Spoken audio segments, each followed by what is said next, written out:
As an entrepreneur, I've said it I think before as well, but you do your projections, and if you look at them today, they're like a madman would have been. So it's you said, okay, I'll do something better, I'll do this, and I'll hit this 100 million milestone during the first year for sure. Obviously that is not the reality. We quite fast realized that the market doesn't take a new platform so fast in as we thought. A lot of the influencers we spoke, they said, hey, come back in a year if you're still alive or you're not a scam. Then let's talk. Now at the moment we have 5 offers accepted from the loan originators, meaning that we have written paper saying that they would like to be onboarded. This is pretty huge. Now we just need to finalize to wrap up all the legal stuff, and from that perspective I believe we will be growing nicely. Now obviously, I mentioned it before as well that if every scammer uses the word safest, right? Because and how could you tell they're not? So it's not necessarily the best way to differentiate in retrospect. But yeah, we generally thought this is the right way of doing it.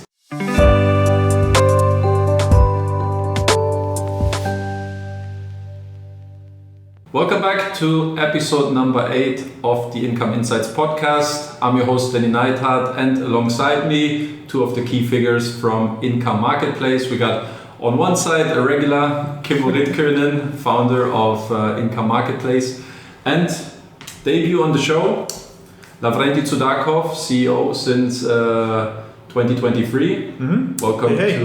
Welcome to the show. So today is kind of a bit of a special episode, so to say. For once we have an additional third guest, and probably will welcome you a bit more often in the upcoming episodes then as well.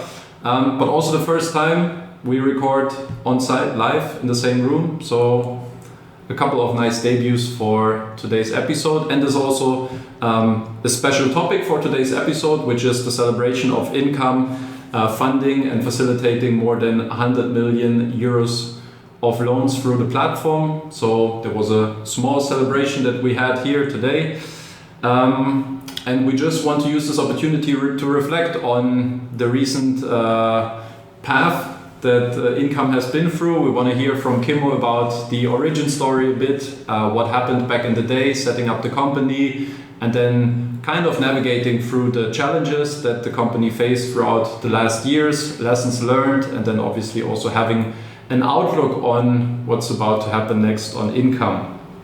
So yeah, thank you very much for having me in the office today. And maybe to start off with the origin story of Income Marketplace. Income company, I checked it in the Estonian company register yesterday, was set up on July 22nd, 2020. Can you talk about what happened back in the day? Pandemic just broke out and you had the smart idea to come around with a peer-to-peer platform. What was the trigger? What was the spark to go this way back then? All right, Danny, thank you. Good question to start with.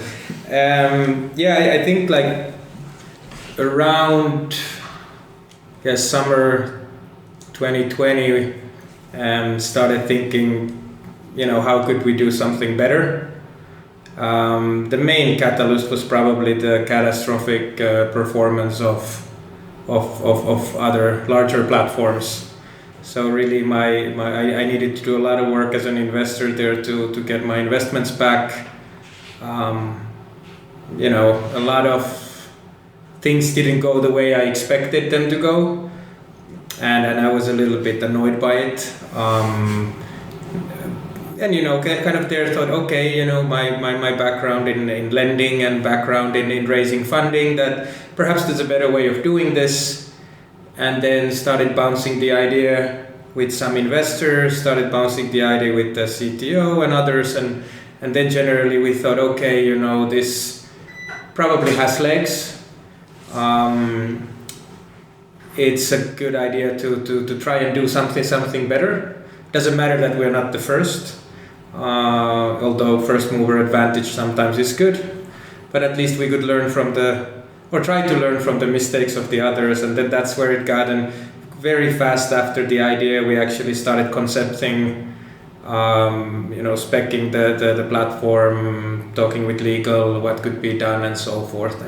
And I think we got it relatively fast around January 2021. I think it went live. So 6 months later from idea, I think it was pretty well done. Although, product was not perfect, but it was good enough to launch. So that was a good 6 month spurt to get it working. How long was, I don't know, you're kind of like, you worked in finance before, how long did it take you from the idea, maybe we could, set up something on our own, or I have an idea, until the moment, July, obviously you register the company officially in the register? It was quite fast. I mean, obviously, as an entrepreneur, I've said it, I think, before as well, but, you do your projections, and if you look at them today, they're, like a madman would have written. So it's you said, okay, I'll do something better, I'll do this, and I'll hit this 100 million milestone during the first year for sure. Obviously that is not the reality, and but if you didn't have this thinking that things will end up good, you wouldn't start anything. So kind of that's the entrepreneurial dilemma, and so I think we ended the first year at 1 million outstanding, so quite far from what we expected. But hey, it is what it is, and 3 years later we're here. Just to get back on the very beginning, what were your thoughts in terms of which kind of business model you want to apply? How specific have you been in terms of where do you want to edge competition? Where do you want to excel? How does the team look like? And was it clear from the get-go also that, as you have your jurisdiction in Estonia? So walk me through those kind of aspects. Yeah, I think, Estonia was a logical one. I've lived here for a good 15 years. CTO lives here. And back then there wasn't even any kind of regulation still for crowdfunding, right? So that was up in the air. How will that pan out? So there wasn't really kind of a regulation shopping opportunity also back then. So we said, okay, what comes that comes. We know Estonian jurisdiction. We have the connections, the technical talent. So and I am staying here. So. Living here, so that made sense. In terms of the team, I think as I mentioned, we started a bit on the heavy side, right? So we had a proper CFO back then to start with, and we quite fast realized that the market doesn't take a new platform so fast in as we thought. A lot of the influencers we spoke, they said, hey, come back in a year if you're still alive or you're not a scam, then let's talk. So kind of like we had quite a large crowd of people and like ready to scale up, but we didn't really have the ability to attract investors at that point. And so we kind of like went a bit too heavy at start. And in retrospect, you would probably run the platform in kind of a stealth for a year or two before really like properly launching. But then again, that was not part of the business plan. Business plan was to go try to do things better, make it really the safest thing, but that's what everybody claims. And then really get to that 100 million mark as fast as possible. And then a lot of things happened in between, of course. Just picking on the team aspect again, especially the shareholders at the very beginning. Now, something I want to bring to attention. Also, like I think I remember in the very beginning, I also said like founder and majority shareholder, which you're obviously not anymore. There's a guy, Karl-Heinz Hauptmann. He's now owning, I think, around 40% of the shares of Income Company. And he was also there from the very beginning, but can you talk about the shareholder structure from the very beginning and why and when he took over the majority shares? Well, obviously when we started, right, so we all put in a certain amount of cash, right? So that's, several 100,000, probably quite significant chunks, even from myself personally to launch it, right? So that was the initial part.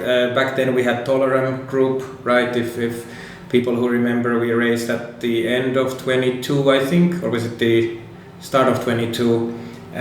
We raised a round with Seedblink, for example. That was the crowdfunding. We had Tolaram Group there as a lead investor, and then we had shareholders participating on that round.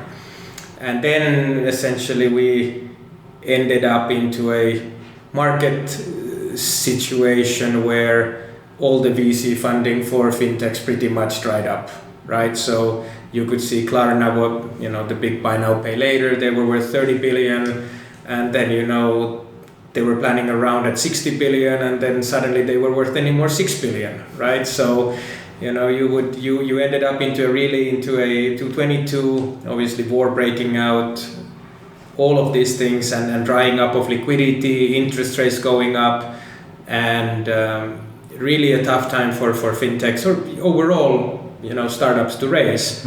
So in that sense, we have old investors who were willing to support, like Mr. Hauptmann, and then essentially through those equity raises, people get diluted out a little bit, and obviously they will be rewarded for their input in the company, and that's just something how things go. And essentially I would be rather saying that we're very happy that we have the lights on and we have such shareholders even in a difficult market situation. Now the situation looks a little bit better. I can't obviously say anything in terms of what the future holds, but when we start raising, then obviously we can always talk about redistribution of that cap table. But at least today it is how it is. And that's how we ended up in this place.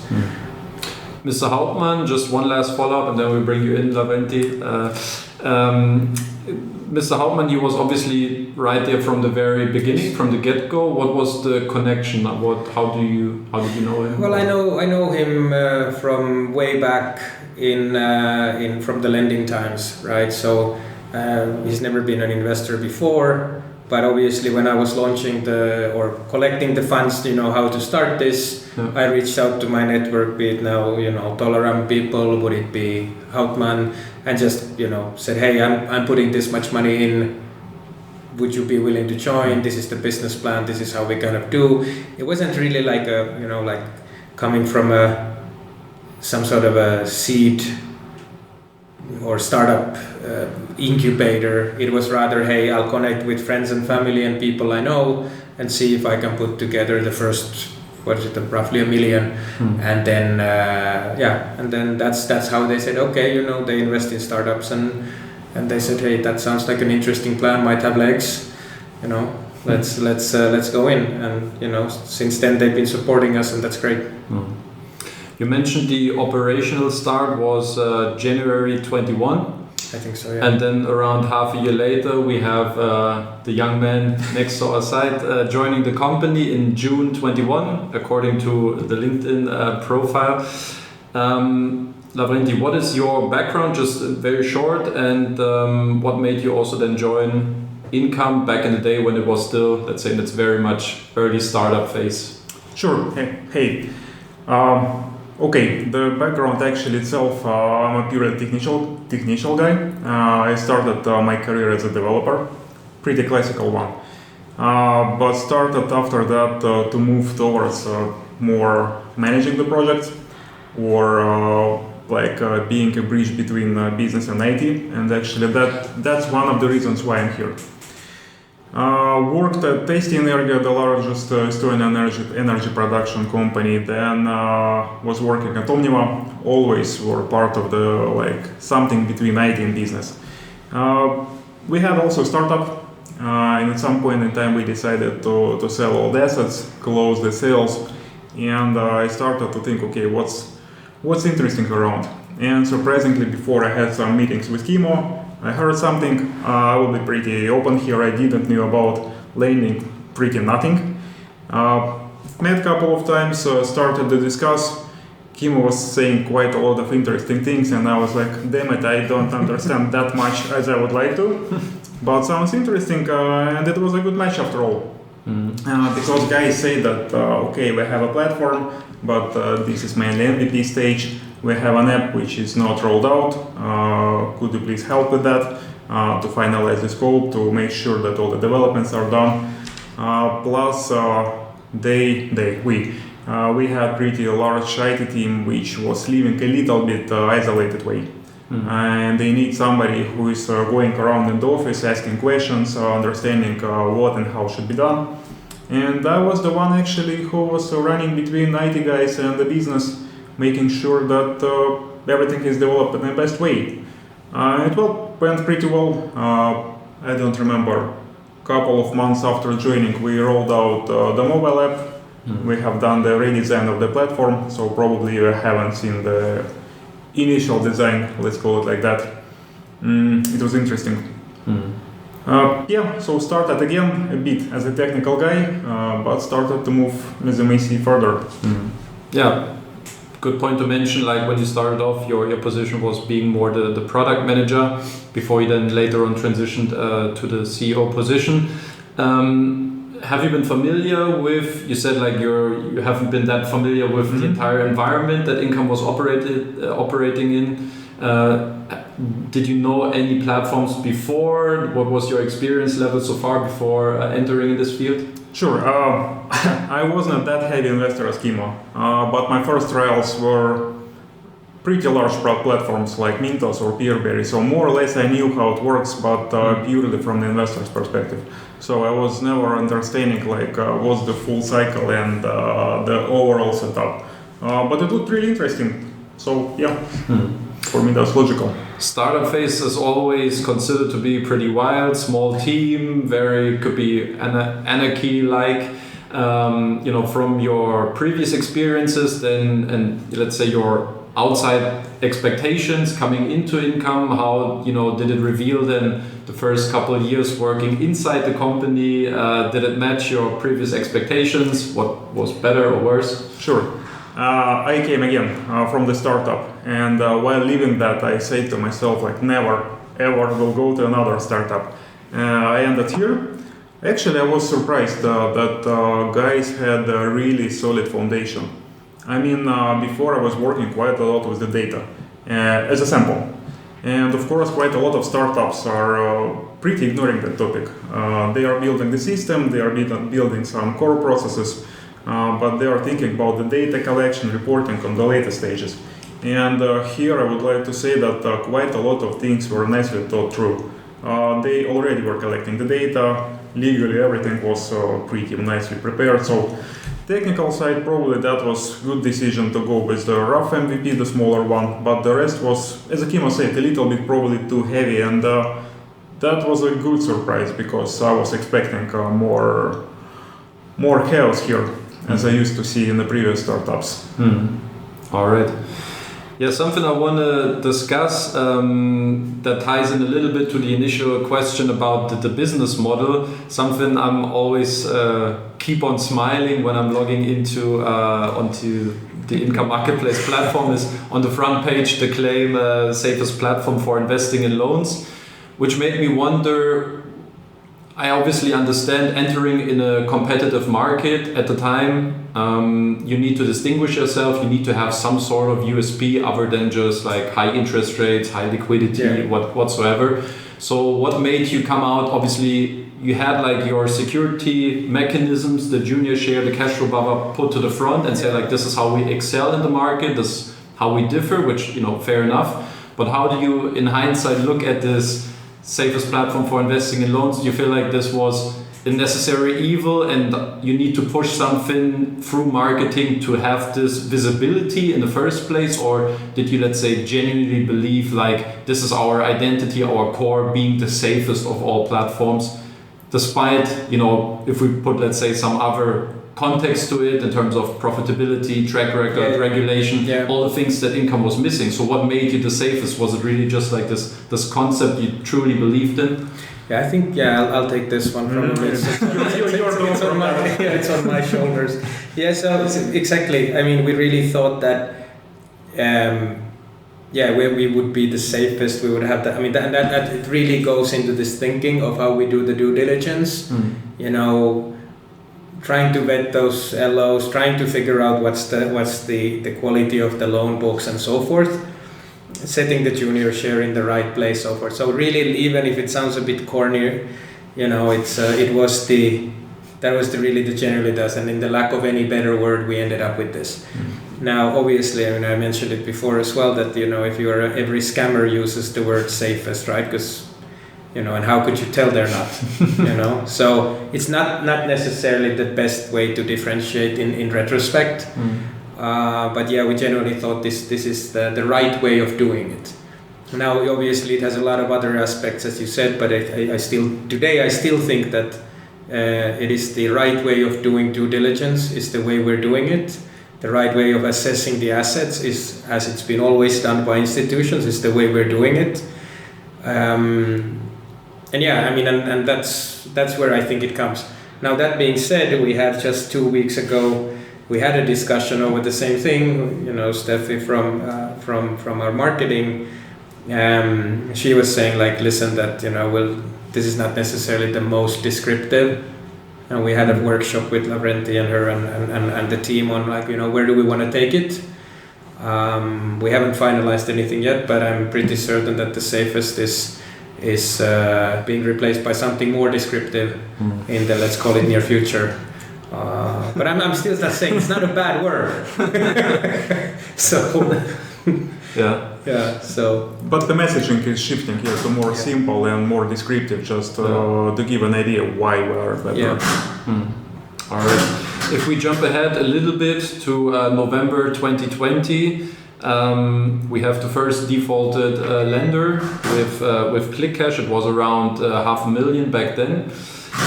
Obviously, the first test put on income, and obviously a lot of people then turned around. Okay, what's now with your claim? You're the safest platform. Why can't you recover in the timely manner? Where are your security mechanisms in place? How do you recall these days when you feel like, okay, shit hits the fan? What are we gonna do now? How did you, or both of you, how did you recall those days and saying, like, okay, we're putting on a test and maybe we can't solve this as easily as we would have thought we could? But it's never fun, right? To be called out.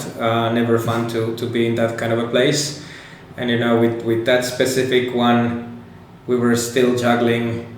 What do we do, right? So what is the best way forward, considering it was such a small portfolio? I think today outstanding is roughly like 135,000 or something. 123, yes, thank you. So, all things considered, do we go legal way? Do we really believe in them that they will do their best? Or how do we navigate this? And of course, then you have this massive noise from investors, like sue them, kill them, burn the witch. Push the button. And then push the button, burn the witch. Pull the trigger. Yes, pull the trigger, execute them like, thieves, whatever. So you hear all of this, and I'm personally also in ClickCash loans, right, on my account.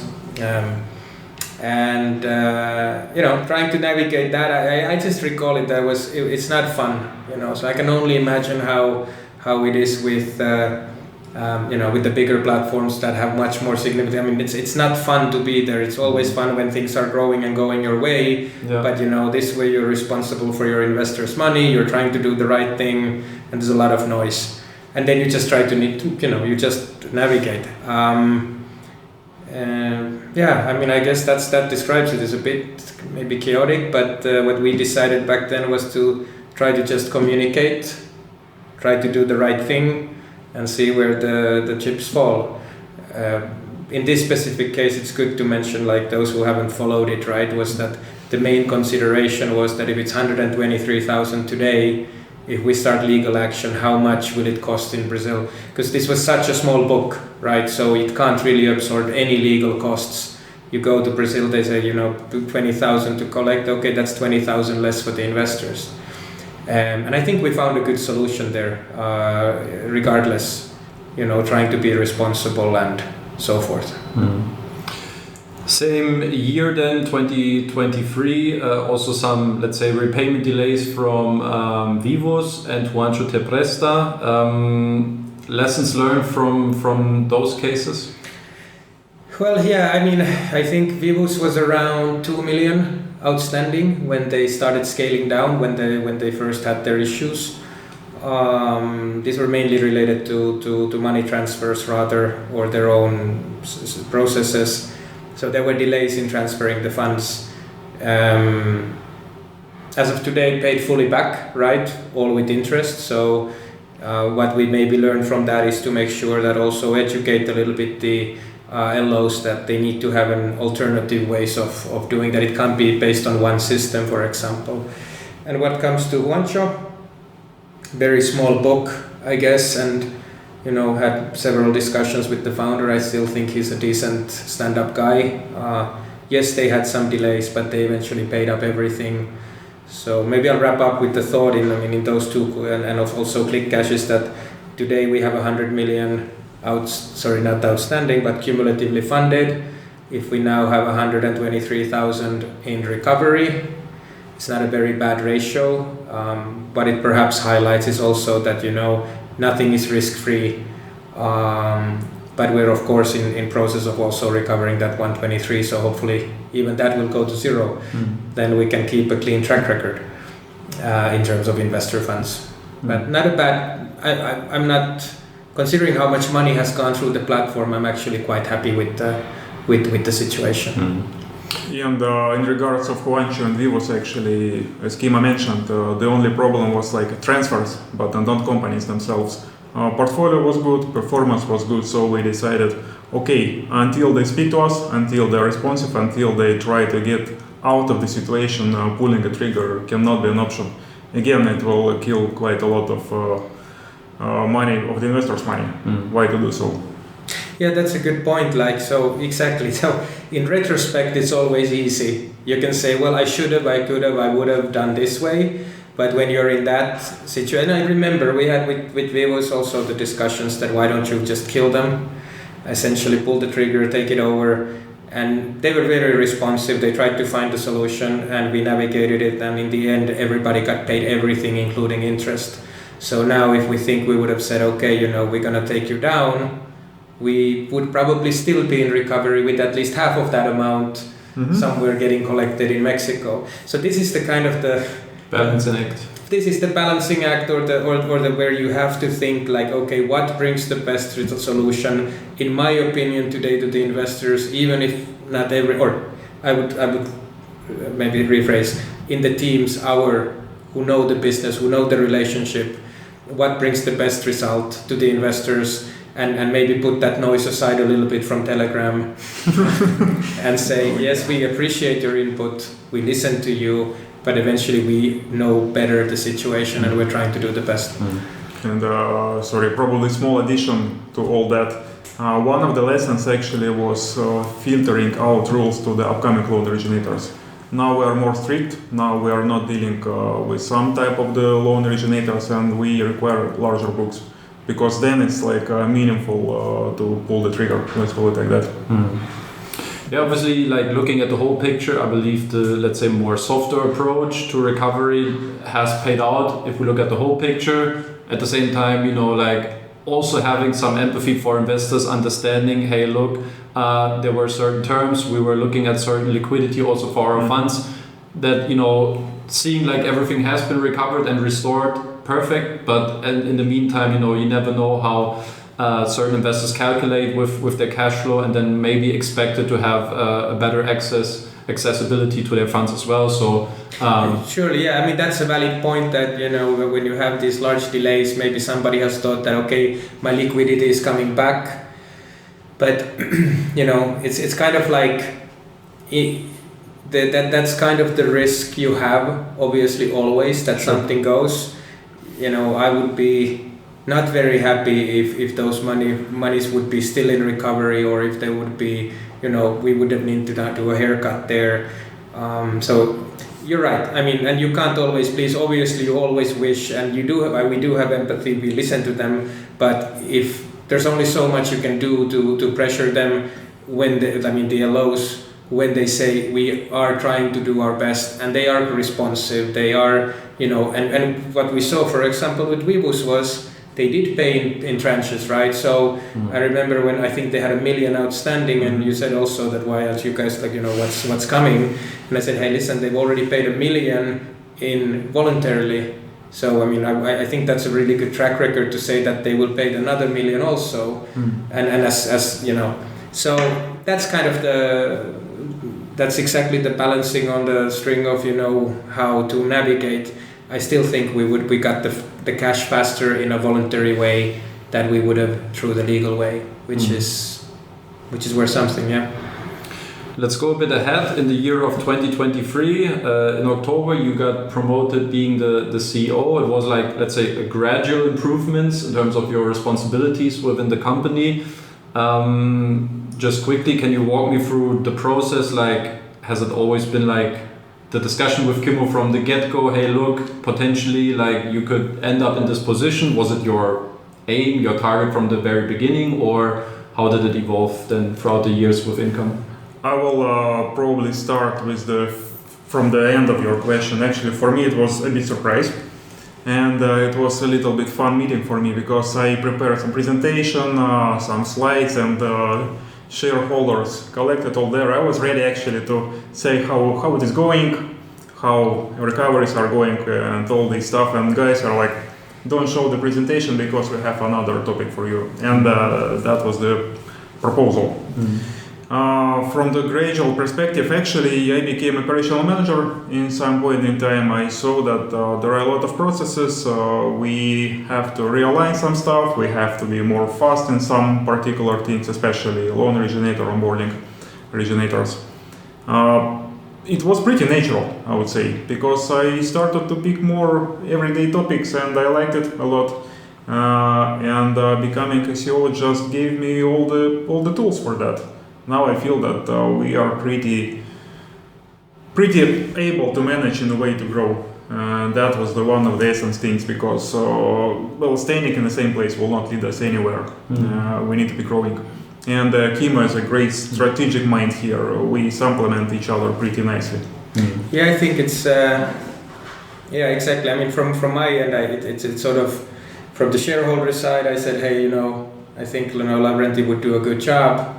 I've been a CEO for most of my career, and the thing was that, did we really have a pressure to have him? No, not really. I mean, I could have continued just as well, but I think like what I said to the shareholders was, or to the board, Sasha, Alexander, is that there's a time and place, and it's not very often that the timing and the person come that you would be able to say, hey, this guy is a good one, and we should probably offer this position.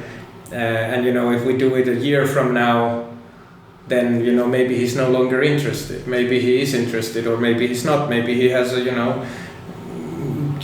more children. Maybe So there's always a timing, and if you have a good person at the right time, then it doesn't hurt to ask if you want to take more responsibility. And really, then once we decided that we will, offer this, then it became very clear that it's also the additional benefit is that he will have like executive powers and the power to do it, to go forward the way he thinks is the best, looking at team composition, affecting more the what's the pipeline, which loan originators we look at, and so forth. Like, executive positions is like maybe the right thing, because as an operational manager, I a bit felt also that he didn't have the full power to execute, and that was kind of keeping him back a little bit. So now, supporting as much as I can, and we hit the downturn with Dana Rupia dropping. There was a lot of failed LO onboardings at that time. Now we recouped to 13 million, and we have at least a few nice ones in the pipeline. So I think it has worked what we did. Having a guy that's very structured and a good guy in that sense to take things forward. Much more structured than I am. I use paper. Yes. Perfect. Yeah, I just wanted to transition what you believe makes Lavrenti a good CEO, but you have answered very nicely and gave him his flowers. Yes, absolutely. No, I don't have any thorny roses to throw at them. So I think it's been a good match so far, and the results speak for themselves now. We need to just go higher. Yeah. Before we look at, or before we have the outlook, let's quickly reflect on the status quo. You just mentioned it. You just crossed assets under management 13 million. There's slow progress regarding ClickCash, new lenders coming in, bigger supply, AI finally working as it's supposed to be. So how do both of you evaluate the current status quo? Where does income stand at the moment in terms of its development? Also maybe compared to competitive players in the market field. So how do you assess the current situation that you're in? From the loans perspective, I would say we never had so good times. I'm checking the system, of course, daily. I see that quite a lot of loans are waiting for the investors. Actually, we were pretty brave to send another cash drag is over email. The previous one was pretty fun. We sent it out, and in 1 month it was dried out. Yeah. But that's consequence of the Narupe going a bit down. So from that perspective, we are very good. Also from the perspective of the onboarding of the loan originators, also I would say we never had so active pipeline. Now we are trying to prepare as much as possible beforehand. We have additional hands helping with the due diligence. Now at the moment we have 5 offers accepted from the loan originators, meaning that we have written paper saying that they would like to be onboarded. This is pretty huge. Now we just need to finalize to wrap up all the legal stuff, and from that perspective I believe we will be growing nicely. Now we have to catch up on the investor side, but having people like Steve, I'm pretty confident it will be good. Mm-hmm. Catching up on demand. Anything to add, Kimmo? No, I think he summarized it pretty well. I think quite happy to be in this place now. Obviously we could be always bigger, but at least the outlook looks positive. Maybe to comment what we look at other platforms, right? So we definitely would like to be in the top 3 big ones. We see some capitulation already. There's some platforms which were there was a lot of platforms launching around the same time as we. Then there was some historic platforms. I think you have the clear successes of Mintos, Peerberry. There's a few other ones. Those are probably the 2 market really big ones that investors seem to like and love, sometimes hate. Depends. But then we see there's some smaller platforms which kind of are already looking that they're going away, and we still think today there's there's a need for this fintech funding. But also not just fintech necessarily, Mintos just recently launched the real estate part, that was something, that was in our roadmap for a long time also. But obviously we decided that first we need to get scale with the loans. Well, now we have those rental agreements as well, the car rentals from Current. So really we're trying to a little bit look at, what are the companies where that could benefit from this sort of a platform funding.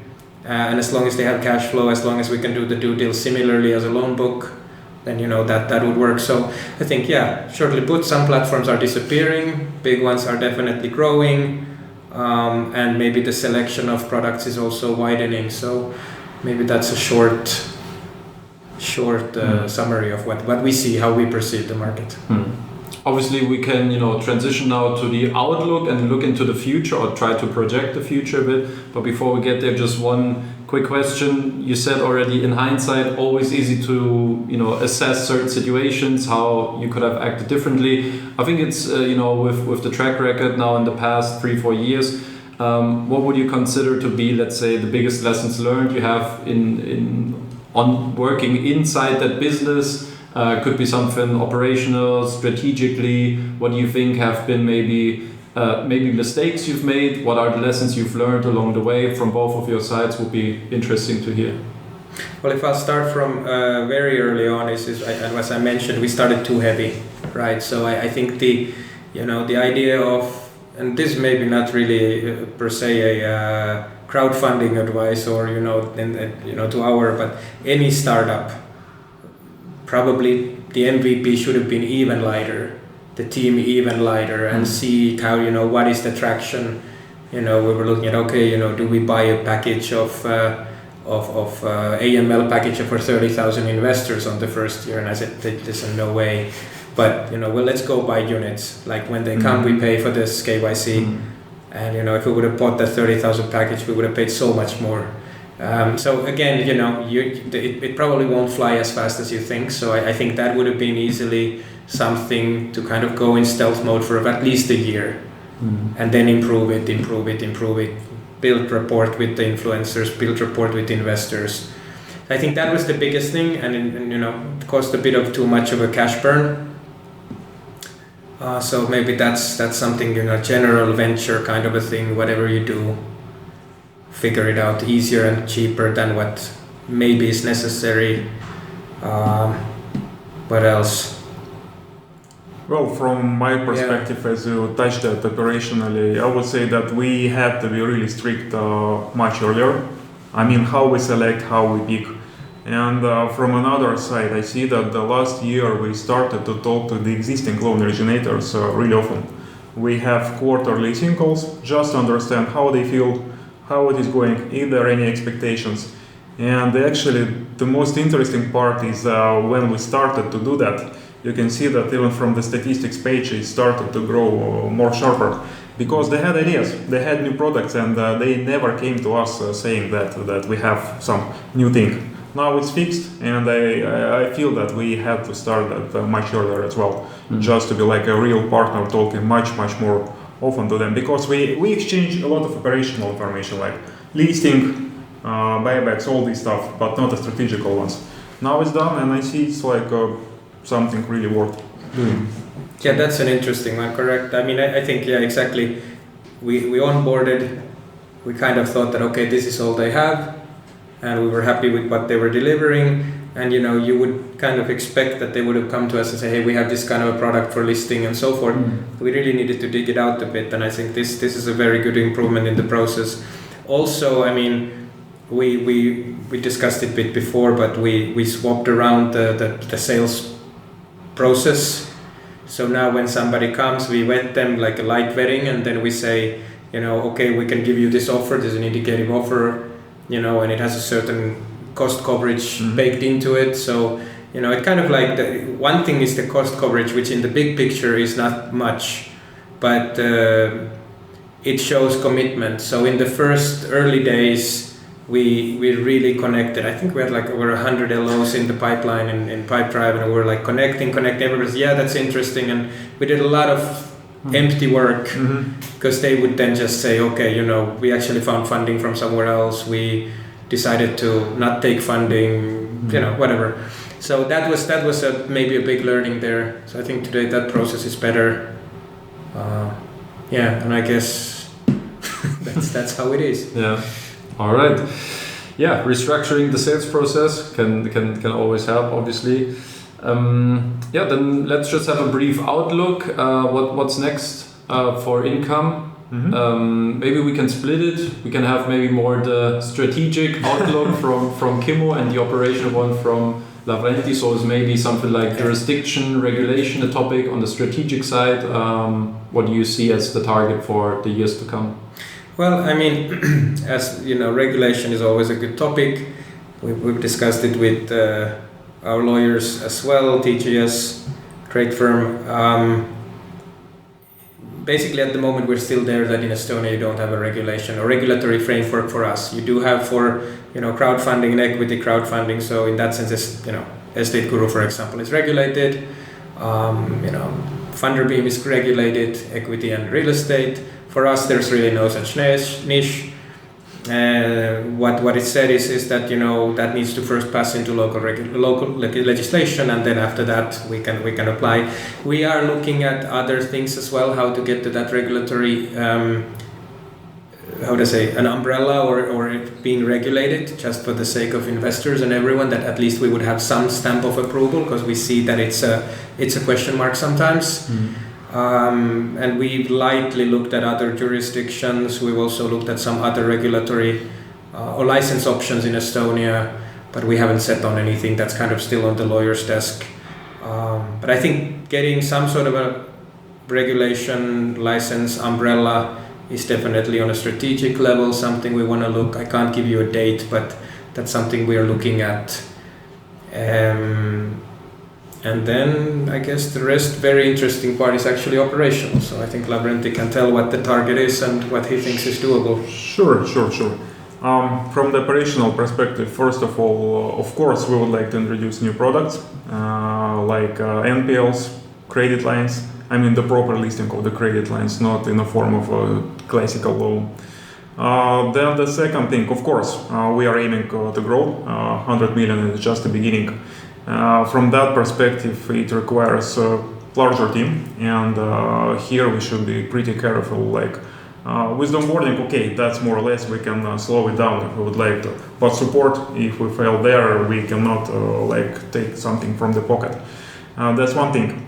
Then the system itself. I believe you saw yourself sometimes this message that oops, something went wrong when the server is overloaded. We have to prepare for that. A couple of optimization rounds were done, but I believe this is something which can be improved even more.